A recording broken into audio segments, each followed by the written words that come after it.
This is the BBC. For details of our complete range of programmes, go to bbcworldservice.com/podcasts. Welcome to a special edition of Global News, the podcast that brings you all of today's stories twice a day from the BBC World Service.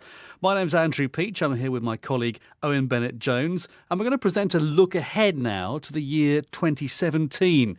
We're going to see what our experts here at the BBC predict will be the top stories, trends and issues on the global news agenda this year. Owen, you've been doing this for quite a few years now. How accurate does it tend to turn out? Well, one of the most baffling things about this that I've discovered is that in no field of human endeavour can predictions be relied upon. So it doesn't matter whether it's technology or the markets or politics or elections or whatever. They are all, it seems, equally unpredictable, which is quite surprising because you might think that some sort of spheres of life were a little more on track than others, but not so apparently. So it is very difficult to do.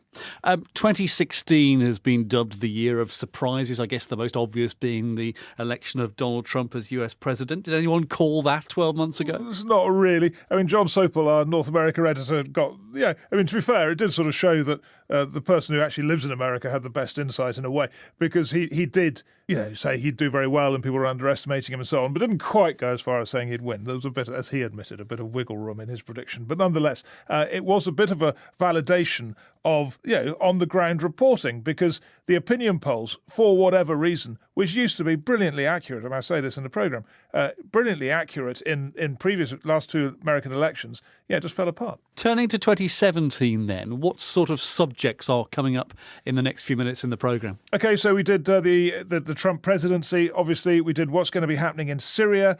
We're having a look at Brexit and then trying to throw in some of the more sort of unpredictable things, names to watch and sort of wilder predictions and so on, which we do each year. But those are the main topics. While you listen, we'd like you to give us your predictions for 2017 by email. The address is globalpodcast@bbc.co.uk. Let's see how accurate the BBC correspondents' look ahead for 2017 turns out to be. Not so long ago, there was good reason for thinking that the science of opinion polling was getting ever more precise. After all, the pollsters predicted the US presidential elections in 2012 and 2008 with almost complete accuracy, down to the last few thousand votes in the most closely contested states. But then, their methods all fell apart. The Conservatives' shock win in the UK was followed by the Brexit referendum, and then the Trump win. There are lots of explanations, margins of error, people embarrassed about saying who they'll vote for, changing patterns of home phone ownership on which the polls used to be done, and maybe unusual turnout skewing the pollsters' carefully calibrated assumptions.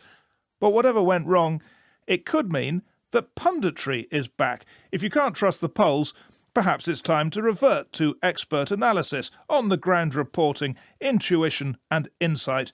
And here are four people who do just that. Chief International Affairs Correspondent Lise Doucette, Diplomatic Correspondent James Robbins, Europe Correspondent Kevin Connolly, and North America Editor John Sopel. So thanks very much for agreeing to look ahead to next year and what you think's coming up. And Donald Trump, John Sopel, will have to be our starting point. He'll take over on the 20th of January. Just tell us first of all about day one, because he said a lot about day one. What's he going to do? Oh, day one, he's going to obviously rip up the Iran nuclear deal, the climate change agreement, renegotiate the basis of relations with Cuba, look at NATO, perhaps a new start for Israel, Palestine. Who knows what would happen with China's relationship with the United States and the one China policy. Those are all the things he's talked about as wanting to get on with. And those are things at various stages he said he's going to do on day one. Condoleezza Rice, who I met recently, said the one thing is guaranteed that when a politician says they are going to do X and Y on day one, they won't, because they'll get the briefings and they'll suddenly realise that the world is a lot more complicated than they thought it was beforehand, and they will suddenly take a pause for breath and think, oh goodness, this isn't quite as easy as I had imagined. That said, I think that there was a very, very wide expectation that Donald Trump the candidate, would be a hugely different beast to Donald Trump, the president-elect, and I would say the differences are not that marked. He seems to be hammering home the same points as he was making on the campaign trail. Really? I mean, I think a lot of people would be surprised by that. He's given up on a lot of his pledges on banning all Muslims and various other things he's rowing back on, isn't it? Well, he's saying, no, I don't think it's quite as simple as that. I think he's still saying that my instincts are right. These are the things I want to do. Look at what he's had to say about Israel in the past few days. You've just got to wait for January the 20th and everything is going to change, the date of his inauguration. He's had very tough words about Iran. It all went wrong with the Iran nuclear deal for Israel, he says. He's been slightly sceptical about climate change. He's talked about Cuba. These points, and of course the call he took from Taiwan, which so upset the Chinese, and he's kind of prodded again and again there. I don't think that, Trump supporters would accept him just becoming another conventional Washington politician the moment he gets the keys to the White House. And I think there is every indication that he may not carry out exactly what he said on the campaign trail in the manner in which he said it, but he is going to stay true to the broad themes of kind of bringing radical change to Washington. James Robbins. I'm going to be ever so humble and start by apologising on behalf of all of those who were on the panel last year, because pundits or experts, we might cast ourselves, but we were spectacularly wrong on so many things. And of course, we didn't predict Donald Trump as the candidate, let alone the president-elect. But having said that... Well, actually, I'm going to stop you there, just because since you've brought that up, this is something we'll have to get into. And John didn't do too badly, actually. I've got a couple of bits of tape here, so let's just... listen to them and say, first of all, that I was firmly of the view that we'd be welcoming President Rubio to the White House by this stage. But nonetheless, we did ask for predictions on how it would go in the States. And this is what you said, James, and Lee's too. I will say Marco Rubio for the Republican. The new president of the United States of America will be Hillary Clinton. I go with Lise. I think there will be a second President Clinton, another mould-breaking president, the first woman to lead the United States. So there we are. Not great. But John Sopel in Washington, our man on the ground, listen to this. You've got to start thinking seriously about Donald Trump. His poll ratings are extraordinary. They show no sign of going down. Well, John, I mean... Basically, it's not a complete win, but it was that you emerged with quite a bit of honour. I just gave myself a little bit of wiggle room, didn't I, in that answer? You know what? It was the most extraordinary year. And it was just that everyone else, there was such a received wisdom. Of course he can't win. He can't win the nomination. He's got this kind of very, high floor, but a very low ceiling of how much vote support he can get. Of course he can't win the presidency once he won the nomination. And the day that he won the nomination, it was quite interesting because I had to do something on one of the radio programmes, and the presenter said to me, well, of course he can't win, can he? And it was the same day that Leicester City had won the Premiership, which was 1 out of 20 teams. This was now a two-horse race for who was going to be the President of the United States. And I said to the presenter, well, of course he can win. I mean, it's ridiculous to say he can't. No one would have imagined the campaign that unfolded and the manner in which it unfolded and the manner in which he won, where he won effectively, it was 100,000 votes in 3 states, although Hillary Clinton won the popular vote by 2.8 million. OK, well, in the spirit of these quite specific predictions, Lise, let's turn to you now. And I was just looking at the betting markets, and there's already odds on Donald Trump's first foreign visit. And there are 3 joint favourites, which is quite surprising, really. Russia, UK and Canada, equal money on all of them. What do you think? First Trump foreign visit. I don't think he'll come to UK. Don't think he'll go to Canada. I think he'll go to Russia, if I had to choose between those 3. OK. James Robbins? I would have gone with Russia, but I think I'll suggest Canada because... a relatively soft visit before he tackles the really crucial one with President Putin. I think the UK will be number 3 in that list. And let's bring in Kevin Connolly in Europe. He won't be going to mainland Europe, we can be fairly sure. I wouldn't rule out the UK, which, of course, has the opportunity to invite him to Buckingham Palace or to stay in Windsor Castle as part of a state visit, and that might have an appeal to President Trump and to the new First Lady. So I'd say the UK would be a good sneaky outside bet, but proximity wins for Canada every time, I would guess. But I think the Queen's program is already booked up for the entire year, so I think he'd have to wait a little bit for the royal state visit. visits can be organised at the drop of a hat. We've plenty of precedent for that, going right back through her reign. Okay, John Sopel, can just, as we wrap up on Trump, can you just help us with what actually he will have the power to do? I mean, there's the Supreme Court nomination, and there's the fact he's got both houses of Congress. How much power does he actually have in the next year? I think he has a lot, but it's not unbridled. Yes, he will be able to make the pick for who should fill the vacant seat on the Supreme Court. And that's a hugely powerful job, because what you're talking about there is a posting for life. And broadly speaking, at the moment, the court is split 4-4 Liberal Conservative. Give it a Conservative leaning, and you could suddenly have abortion law coming up for grabs. So that is a very big issue for Donald Trump about who he picks for the Supreme Court. Can he do everything and anything he wants to do?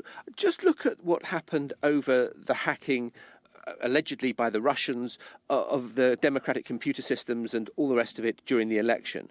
He said, it's all stuff and nonsense, we don't need an investigation into this.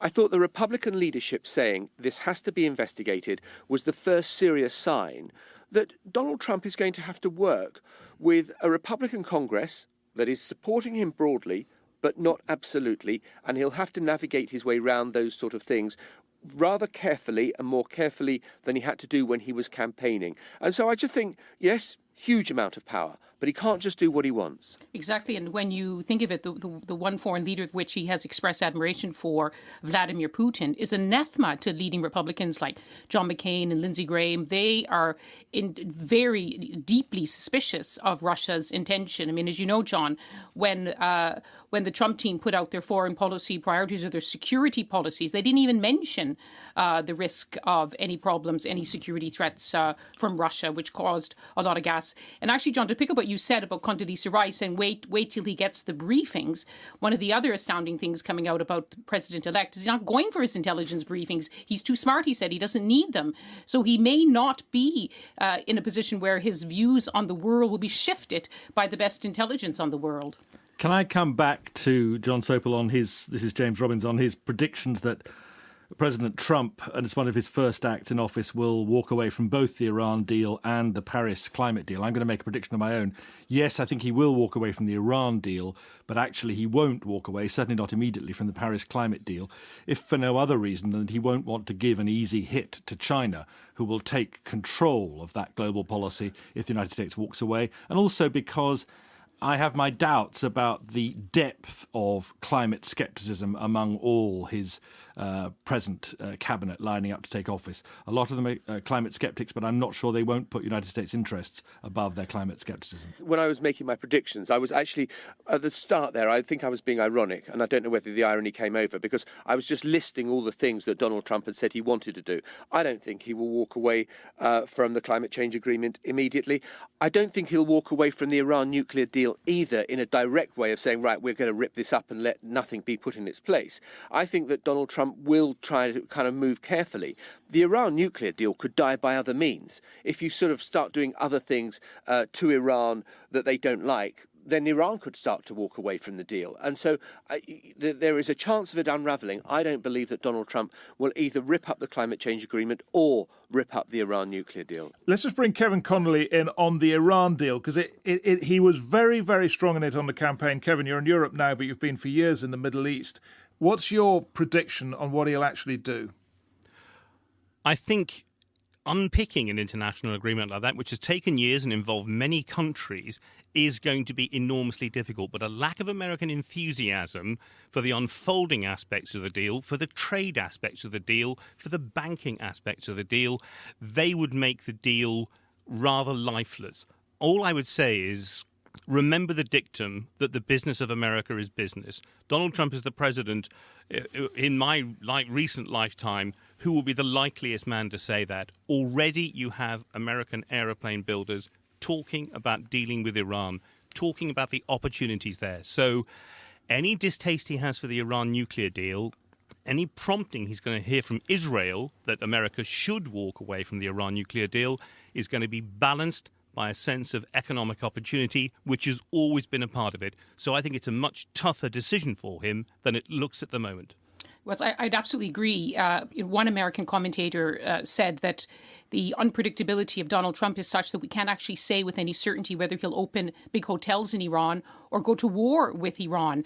And the fact of the matter is, as Kevin has said, you can't rip up, to use President-elect's term, rip up the Iran deal, because the deal is laminated. It is an international agreement, and one of the partners is Russia and China. These are countries who will not want the United States to walk away from the deal. Let's move this on to Syria. It's a story we heard a huge amount about in the last 12 months, and I guess, Lise Doucette, you've been there a fair amount, and I guess the question looking ahead is, can the regime win control of the whole country in 2017? Well, President Assad predicted what he called a crushing victory within 2 years. He's got Aleppo back, which means that he and his allies, Russia and a whole array of Iranian-backed militias, got back the last major urban stronghold of the rebels. It definitely was a turning point in the war. And more than that, and we're seeing it now as we speak, it was a turning point in the geopolitics of the war. The withdrawal deal from Aleppo did not have America at the table. It was Russia and Turkey who brokered that deal. And the announcement of a ceasefire is the work of Iran, Russia, and Turkey. There were telephone calls to John Kerry, but America is not the major player at the table. Vladimir Putin is exactly where he wants to be. And there are some signs that he's indicating he does not want this war to go on indefinitely. Now that they've got, to use the phrase that they often use, the Syria that matters, there's going to be a push to have for President Assad to go to the negotiating table for a genuine effort at negotiations. Whether that genuine is enough for the opposition, which of course is completely divided after what has happened in Aleppo, it remains to be seen. Well, this is what's so interesting. I mean, we saw the Americans in Iraq. They wanted it all to be sorted out once they'd done their military bit, and it wasn't. And Kevin Connolly, I mean, do you think the Russians are looking ahead to 12 months in which they will start to get bogged down in Syria?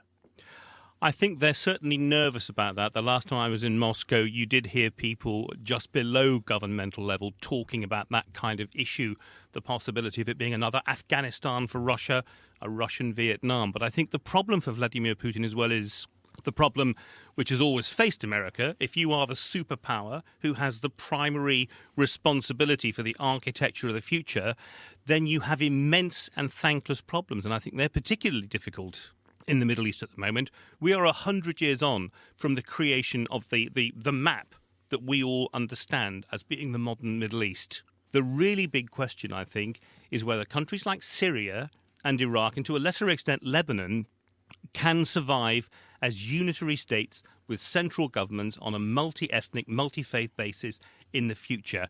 And I think rebuilding a Syria like that, and set aside the generational problem of physically rebuilding Syria, rebuilding a Syria with that balance of relationships is going to be enormously difficult. I'd be surprised if it's a unitary state in a form that we would recognise today, 25 years down the road. I think the same is true, hopefully in more benign ways, for Iraq and Lebanon. But an old order of nation states designed by colonising powers may well be in the process of breaking apart in front of our very eyes. Syria in 2017, I think we can be clear that many fewer civilians will die in Syria next year compared to this present year, 2016. That must be a positive, even if other things can be much debated. The winners are clearly going to be President Assad and the Russians. I don't think the Russians in 2017 will feel under any great pressure to withdraw, that they're digging themselves into a quagmire.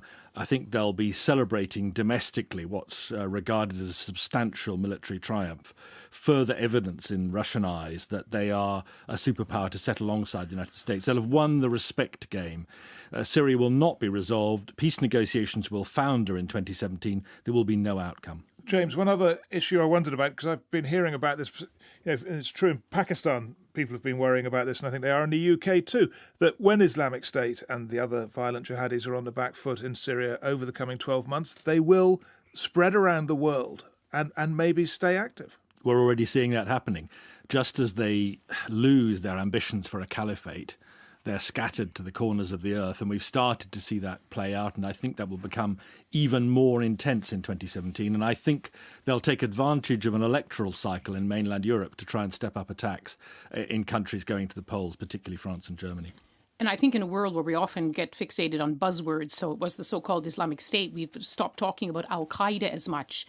And what's happening in Syria is one of the groups after the battle from Aleppo, which is emerging, not in numbers, but in terms of their dominance on the battlefield and their dominance in terms of their determination to turn this into a real jihadi war, is Jabhat al-Nusra, which has rebranded itself away from Al-Qaeda, but is widely regarded as still linked to Al-Qaeda. And we're seeing the rise of Al-Qaeda in Syria, in Yemen. We're also seeing it, of course, in Pakistan and in Afghanistan. And I think quietly, while the world was focusing on so-called Islamic State, other groups are also increasing in power. And that is certainly going to be something to watch, as well as, of course, so-called Islamic State. Now, the American military commander, in response for the operations in Iraq, is saying it will take another 2 years, whereas months ago, Barack Obama had made it clear to all of his advisors, and I heard from a number of them, he would like Mosul as well as Raqqa to be out of the hands of so-called Islamic State by the time he leaves the White House. That is no longer possible. No, we're even close. No, not even close. This is John in Washington. I think everyone's waiting to see what Donald Trump's foreign policy will be towards those areas and countries. I think people are going to be waiting quite a long time to hear the answer. Donald Trump in the election campaign repeatedly talked about crushing ISIS. That is his policy. That is as wide as it goes. In instinct terms, his instinct is to focus on the US and think, you know what, Syria, nothing to do with me. I want to fight ISIS, want to crush ISIS, but whether it's a Russian-led peace, I don't really care. OK, let's move it on. And each year we ask you for people to watch. And so 2017... who's going to be hitting the headlines? You're not allowed Donald Trump, obviously, after this discussion. So why don't we start with you, Kevin, in Europe? Who's to watch? I'm going to go for François Fillon because the opinion polls suggest that he will be the standard bearer of mainstream French politics in the second round of the French presidential elections, and to him will fall the task of opposing Marine Le Pen of the Front National, the National Front, which I think we all assume that she will also be in the second round. Now, we've talked a bit already about the sense that abroad in the world is this insurgent, anti-establishment mood among the voters, Brexit, Trump, the Italian referendum, all of that. If we're all really moved by the same spring in different election cycles in different countries around the world, then France is the country to watch because the Front National has always been pretty strong there. I'm afraid it falls to me to ask you which way it's going to go. Is it going to be President Fillon? In the end, I think he's going to win. I think it's going to be closer than people like to imagine at the moment. I think he's smart and flexible. He'll know which bits of his political baggage to de-emphasise to get the job done. But I think Europe will be holding its breath as France votes. OK, let's just try and quickly get through the other people to watch, James. Just on François Fillon versus Marine Le Pen, I'm going to put out a wildcard prediction that actually it will be President Le Pen, and that, in a sense, the pattern set in 2016 will be repeated in 2017. My own people to watch in 2017, Antonio Guterres, the former Portuguese Prime Minister, incoming Secretary General at the United Nations. No one has ever been faced with a more daunting task coming into that office in New York than he will. He's set himself the task of trying to repair the Security Council, the key world body, the dominant, powerful body. My second one, briefly, far more left field, a 61-year-old feisty Scotswoman called Rowan Bates, who some of you may know is taking on Donald Trump, sorry to mention his name again, in the Scottish courts over an issue of privacy, whether her privacy was breached when she was photographed by Donald Trump's security staff, apparently on or near his famous golf course at Meany in Aberdeenshire. It comes to court in 2017, a fascinating case, big versus small. John Sopel? Well, I've got to go for actually what I think will happen within the Trump White House. So I'm going to put forward two names to watch. One is Reince Priebus, who's been appointed his chief of staff, who represents the Republican establishment. He was the chairman of the RNC. And Mike Flynn, who has been appointed his national security advisor, who was a former army general in charge of counterinsurgency operations in Iraq. They are very different people. And I think that what you're going to see unfolding over the coming months is the battle between establishment Republicans and insurgent Republicans. It was the insurgency that took Donald Trump to the White House. Do they carry on ruling the roost once he's there? Because I think there are going to be tensions between these two people. So who is still there in a year's time? Will it be Reince Priebus or will it be Mike Flynn? Lise Doucette. Vladimir Putin, because he is the man to watch in whatever happens in Syria when it comes to foreign powers. He's also shown an interest in resolving the problem with the Taliban in Afghanistan, much to the chagrin of the Afghans who weren't invited to the recent meeting. He will also make common cause with Donald Trump when it comes to NATO, and will look on with glee as Europe argues about its own domestic policies while he seeks to undermine Europe. OK, lots of names. Thank you for that. We've got to take a short break now. Do stay with us for more forecasts as to what lies ahead in 2017. You're listening to a special edition of the Global News Podcast, featuring predictions for 2017 from a team of BBC correspondents. Don't forget, you can keep track on whether or not their predictions come true by listening to the Global News Podcast each day, in which we bring you the world's top news stories. Available to download to your MP3 player twice a day from the BBC. Just search for Global News Podcast in an internet search engine. I'd also like to recommend another podcast series from the BBC World Service. It's called 50 Things That Made the Modern Economy, and it is a fascinating look at inventions, ideas and innovations which have helped to create the economic world we live in. 50 Things That Made the Modern Economy. Now back to my colleague Owen Bennett-Jones and our correspondents look ahead to 2017. What will happen in the coming months? And just so you know, we'll hear who they think will be the next president of France. Welcome back to the BBC World Service Correspondents' Look Ahead with Chief International Affairs Correspondent Lise Doucette, Diplomatic Correspondent James Robbins, Europe Correspondent Kevin Connolly and North America Editor John Sopel. Let's just get some quick predictions from you now from quite a few miscellaneous topics that I couldn't really fit in anywhere else, but things we need to think about. And James Robbins, can you start us off with the Chinese leadership? Because that really matters and it gets remarkably little coverage, actually, in the West.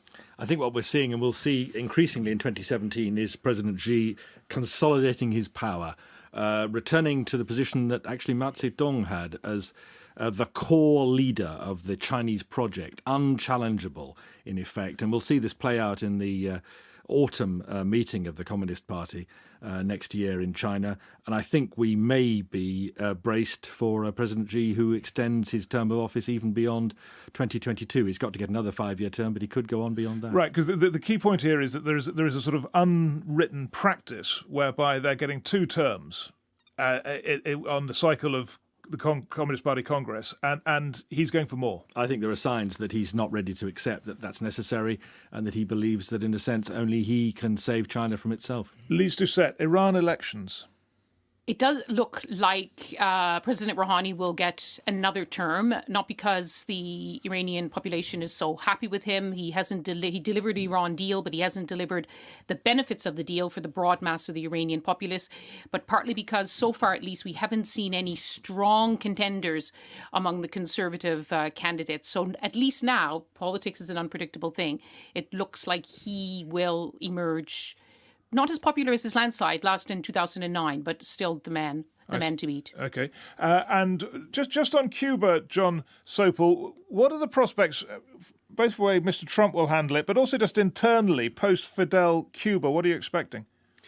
Well, Raul Castro was always seen as the sort of transitional figure when he took over from his brother. One gets the sense that he's rather more than a transitional figure, although he is already 85 years old.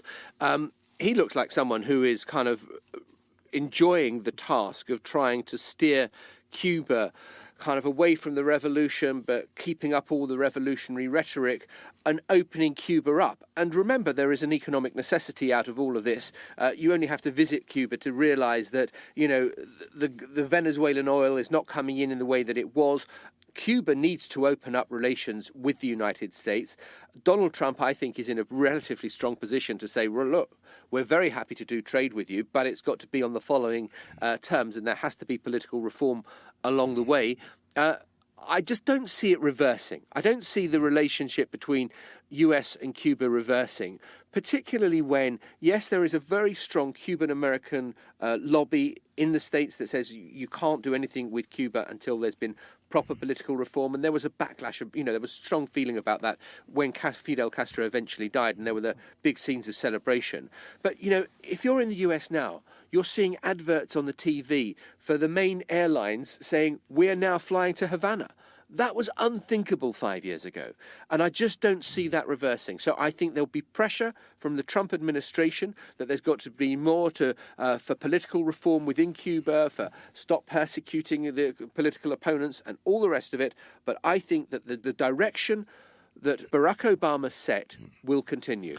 Okay, and Kevin Connolly, just one I wanted to ask you, because the year closed with this pretty amazing UN Security Council resolution on the settlements, Israeli settlements. How important is that? It's there as a marker now, as a benchmark of some kind. But Trump is saying he'll undo it. Can he undo it? I think he can remove the sting from it from the Israeli point of view, but what he can't do is change the fact that on the international public record there is now a very strong statement of fundamental disagreement connecting all sorts of countries with Israel's point of view on the settlement, which is that they are legal and permissible. And the world community does not agree with that. And Israel is enraged by the global view which has been taken. It's enraged by what happened at the United Nations. But I think also quietly it's breathing a sigh of relief, because I think American policy for years towards Israel has been to very strongly support it, of course, provide it with weapon systems and money, but also to keep trying to shoo it towards the negotiating table to talk about the two-state solution. I think if Hillary Clinton had won the American presidential election, that process would more or less have continued. I think the Israelis now believe that there won't be any such pressure from a Trump administration. Quite the opposite. There's been talk of moving the American embassy from Tel Aviv to Jerusalem, which would be hugely problematic in the Arab world. There is talk of appointing as ambassador to Israel someone who is a strong supporter of the settlement project. So I think Israel feels it's got a couple of weeks of difficulty to live through, a couple of weeks of opprobrium in the world diplomatic headlines, and then the pressure will be off for the foreseeable future. Okay, well, let me ask you, do you think the embassy will be moved? And what would the reaction be in Arab capitals if it happens? I honestly haven't a clue if they will really do it, because that goes to the fundamental heart of what Donald Trump is as a politician. Does he really not care what other countries think? Does he really fully understand all the nuances of recognizing Jerusalem as Israel's capital by moving the embassy? I would guess that wiser counsels will prevail, because there would be enormous anger in the Arab world, because in the Arab world, Jerusalem is seen, of course, as an Arab city. It's the third holiest shrine in Islam, is within the walls of the old city of East Jerusalem. It would be something that the Arab world, that the Muslim world, would simply feel that it could not take lying down. And I think the calculation, certainly for American diplomats, is that the fury that it would provoke and the difficulty it would provoke in a lot of other American relationships simply isn't worth making a symbolic gesture of moving a building 60 kilometres up a highway in the Middle East, thousands of miles from America. But frankly, who knows? I'm going to stick my neck out, picking up Kevin's point. This is James Robbins. I think Donald Trump will say that he's going to move the embassy. Whether or not it actually happens in 2017 perhaps doesn't matter. And I think that will be intensely provocative, and I think we might see something close to a new intifada as a consequence. So I'm predicting a very serious breakdown in relations between Israel and the occupied territories as a consequence. Lise, what do you think of the embassy issue? Well, as both James and Kevin have said, it's hugely sensitive and hugely explosive. It has huge implication. But whether or not Donald Trump cares about all those things, as Kevin mentioned, the person he wants to be the new ambassador of the United States, he's been very adamant about that. He wants to move it. He's been a long-time backer of the settlements. Will it be a halfway house, as James suggests, to say he will do it, but then not to do it? But it will certainly be a defining moment. Okay, Can I just come in on that? I think that what James said there about provocation is a really important word to bear in mind when we're thinking and looking at what Donald Trump says and what he does. I think the provocation on Twitter and wherever else will always be there. I'm going to do this. I'm going to do that. And I think if you read The Art of the Deal, this is his modus operandi. He's going to start off at an extreme position, which apparently you should not take seriously. That's just what he says to stir the hornet's nest, and then you move towards a central position and reach an agreement. You do a deal. The trouble is with that international affairs, as we've just heard, it is hugely dangerous. And the provocations sometimes have effects. And that is the thing that I think Donald Trump is going to learn. Yes, he'll still want to be provocative, but sometimes he's going to realise that even saying something provocative can spark something, with the consequences that can very quickly get out of control. We're moving on to Brexit, but first, James, you want a quick point? I just want to back that up, what John said. It's James Robinson, and quote, of course, President Teddy Roosevelt, who I think said, speak softly, carry a big stick. Well, clearly this president is going to be the polar opposite. He's going to shout loudly. He's already been doing it. And in one other context, I think this is important. I think he'll bid up the prospects of a trade war with China, impose tariffs, and that's important because he'll not necessarily deliver, but he will deliver a deal with China. And I sense that China will allow its currency to be revalued upwards to make itself less competitive in the face of direct threats from Donald Trump. OK, Kevin Connolly, we need to talk about Brexit. And we've already had the James Robbins Le Pen win prediction. What do you think is going to happen? Let's just start with some of the basics. Article 50. Can you explain to us just what Article 50 is actually? And also, as we look ahead to 2017, we'll hear these terms, no doubt, much more hard and soft Brexit. What actually, in your mind, do they refer to? Well, Article 50 is the clause that the European Union thought they'd never see anybody using. It's the legal mechanism, the only one, by which a country can leave the Union. And it was put into the Lisbon Treaty pretty much as an afterthought because no one ever thought it would be used. What it does is it triggers a 2-year period, which is a kind of exit door, if you like. It takes you 2 years to go through the exit door, and at the end of that period, it's assumed you'll be negotiating during the 2 years. At the end of it, you're out, and then it's up to you to negotiate on what terms you leave, as long as you can find some sort of common cause with the European Union. And that brings you onto the really big choice for Britain's politicians: hard Brexit or soft Brexit. Hard Brexit means you just leave. In the most extreme case, it means you walk away from the European Union and you walk away from the single market and you walk away from the customs union and you simply become a country which is entirely economically independent. And the upside of that is that you have the freedom to negotiate trade deals with any other country in the world that might be minded to. So that can be presented as a great opportunity. A soft Brexit would be a more cautious and a more conservative outcome for the United Kingdom, and that would be where you maintain some sort of links with the single market, perhaps paid for partial membership of it for financial services, for example, and perhaps even remained in the European Union's customs union, as some countries who are not members do. So that's going to be the big choice. Article 50 is the way to the exit door. That hard and soft thing, that's the really, really tough choice. So just to explain that, the European Union currently has, as part of its customs union, tariffs on goods coming into Europe. But if the UK leaves the customs union, then it would be free to lower those tariffs. And James Robbins, which countries would be most interested in doing the deals after that? Where would Britain be looking to for post-customs union deals? Britain will be looking everywhere because, frankly, it'll have to, because it'll be requiring new active trade partnerships. We live or die by trade.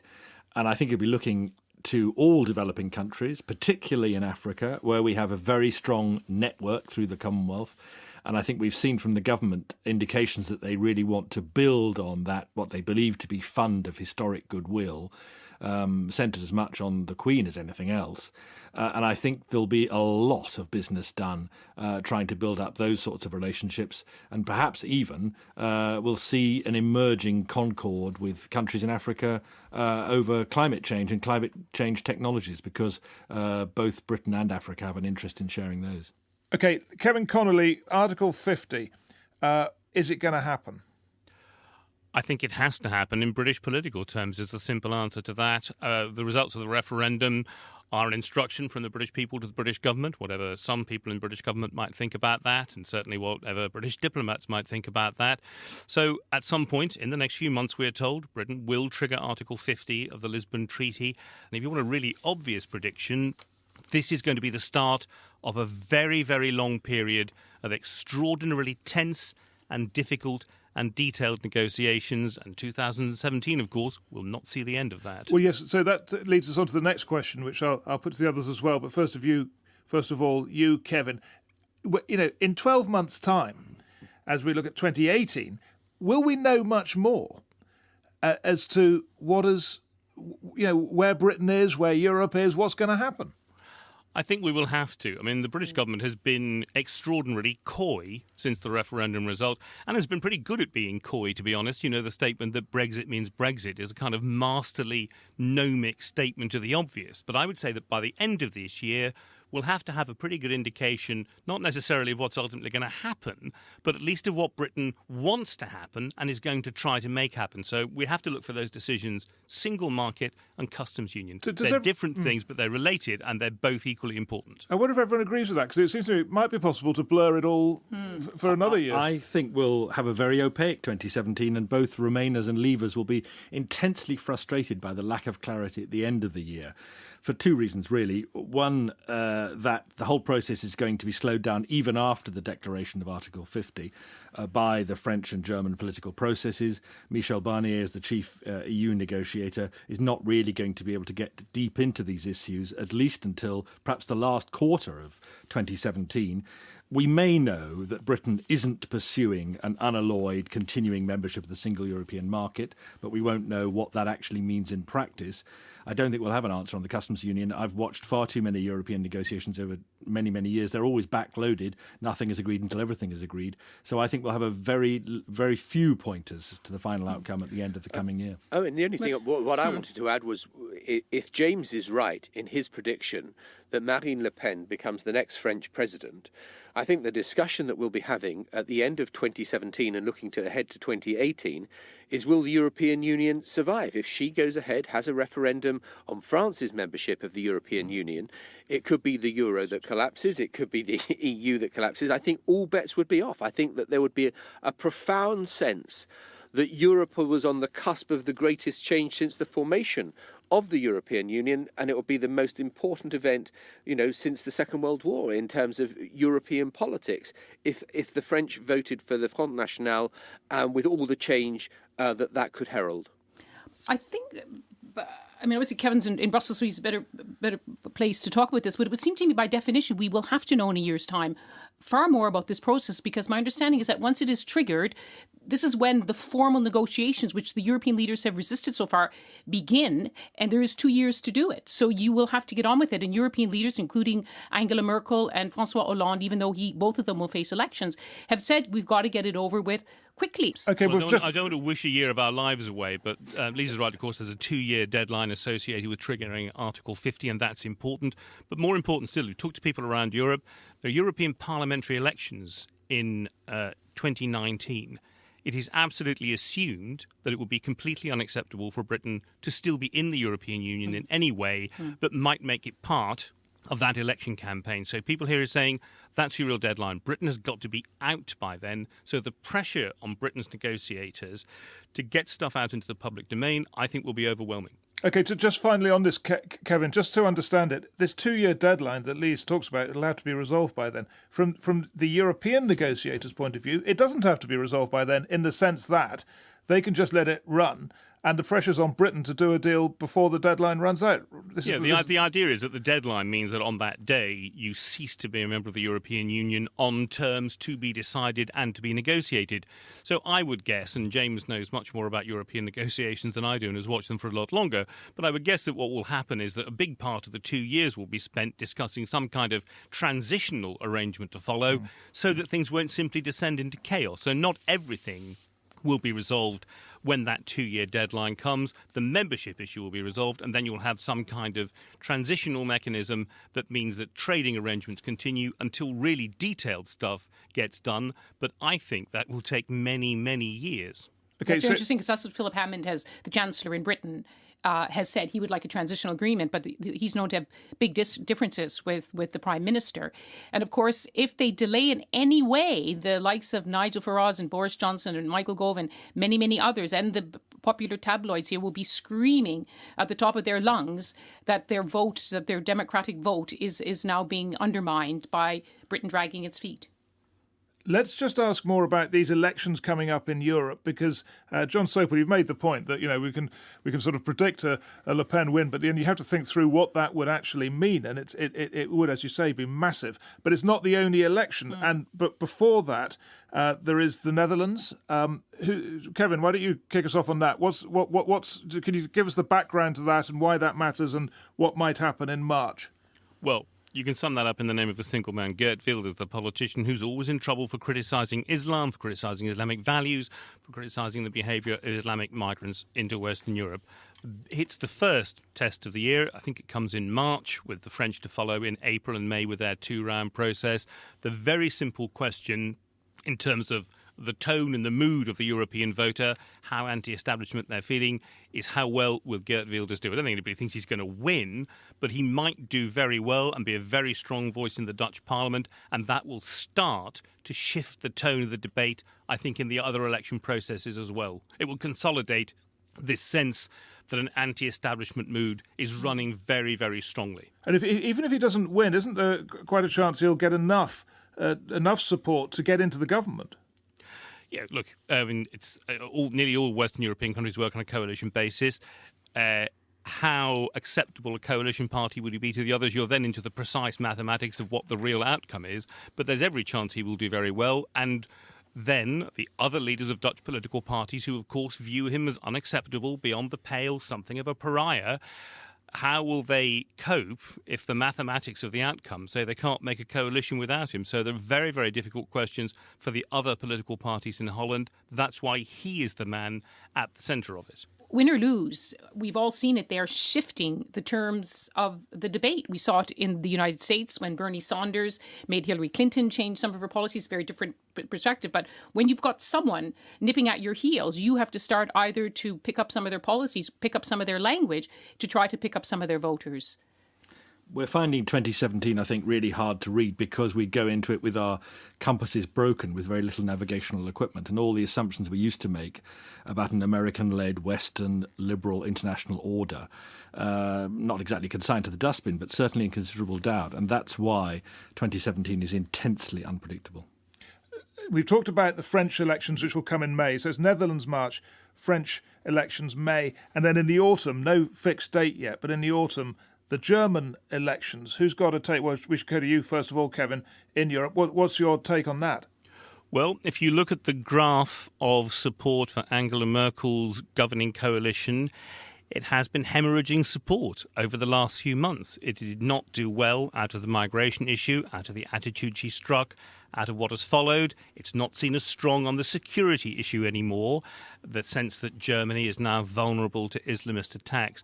I think Angela Merkel is going to have a very, very difficult campaign. Against that, of course, she is seen as a safe pair of hands, like any good democratic politician. She's lucky in her enemies. I don't think there's a brilliant opposition figure positioned to capture the popular mood in Germany. My guess is that she will survive with a reduced majority, something of a tarnished image, and I think something of a reduced level of political authority. But I think that she has enough experience, and this sense that she is now the most experienced leader of a major country, something of a counterweight, if you like, to Donald Trump from the European perspective. I think that will be enough for her to survive. But I think Germany is in for some very, very tense months of campaigning on all of those issues. And to pick up tense months of campaigning, and the campaign could be jolted if there's another major attack like there was in the Christmas market in Berlin. I mean, politicians like to be able to control the political landscape with their punditry, with their get out to vote teams. But they have so-called Islamic State that can have a huge impact. We've seen it already in Merkel, as Kevin said, her support hemorrhaging. If there's a big attack in France, if there is another big attack in Germany, God forbid, or in Holland, or anywhere else for that matter, in the United States, it will have an impact on people's fears. I think it's James Robbins, I think German conservatism will prevail and she will win another term of office, perhaps with reduced authority. But let's not forget, Angela Merkel was Chancellor before President Obama moved into the White House. She's the anchor within Europe. And I think particularly, if I'm right in my forecast that Marine Le Pen could win the French presidential election, that would actually strengthen, I think, the chances of Chancellor Merkel. Oh, do you? You think the uncertainty Yes, would? I think the uncertainty in Germany would certainly cause them to cling to Mutti.